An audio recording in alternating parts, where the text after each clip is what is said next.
Welcome back to the channel. So I am working on the 1992 D350 dually Cummins diesel, and well, I am doing a cab swap.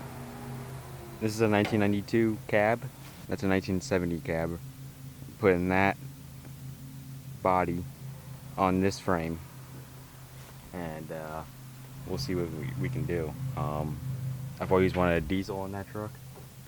Trust me, the truck is quick, but you need to, you might use it for something like towing. That truck is not really made for towing, but needs for towing. And plus that truck right there has got no hitch on it. So without further ado, let's get straight to it. So yes, I disconnected the battery. I gotta pull this out now. We're gonna rip all the wiring out of this truck, like every single one of them, because we're gonna rip every single wire out of that truck. We're gonna start from scratch. So it's gonna be definitely different parts of this videos, and I don't know. We'll see how it goes. Hope it'll go according to plan. And I gotta take the battery out, rip all the wiring out. I gotta get ready for this cap to come off. So I gotta take the turbo off because it's gonna hit on the fenders there. So gotta take the turbo off, the intake manifold off. And then I think in another video I'm gonna drain the coolant because I gotta burn a bucket, I think. But drain the coolant in the next video or whatever. I gotta disconnect the downpipe. I gotta rip all this wiring out. Yeah, let's do it. We're gonna start just tearing these wires out, I guess. And we're gonna start fresh on that truck over there. And we're gonna do the painless 21 circuit wiring kit. And then, and these motors, the 12 valve Cummins, they're super simple to make it run. Super simple. I'll show you.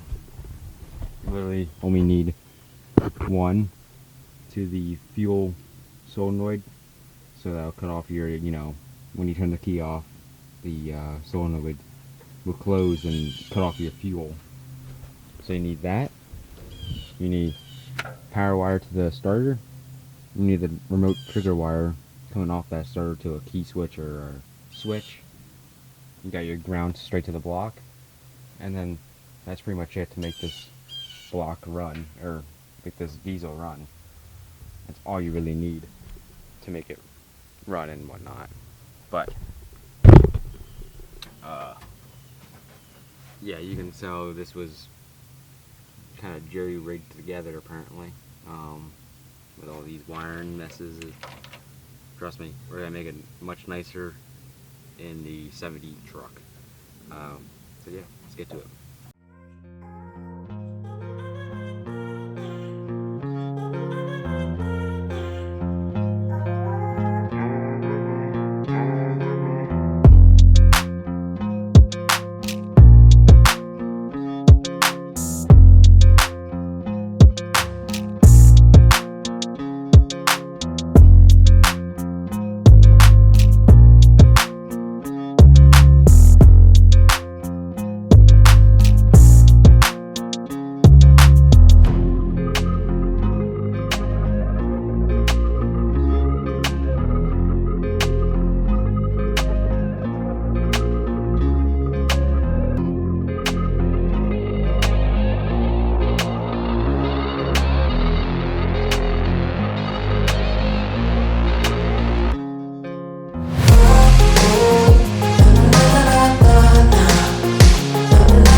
See, completely gutted. And that's just some of the wiring from the brake stuff. And now we can kind of take that harness and just push it underneath the frame, because I think that harness is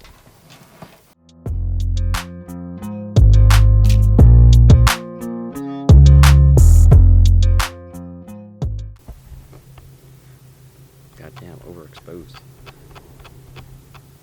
Alright guys, well, I hope you enjoyed that video. That's gonna be the video, that's part 1 of this video of this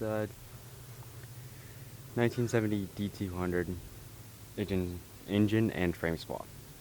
I mean, stay tuned for the other parts of the video, and it would be great if you subscribe, give this video a thumbs up to motivate me, and yeah, peace.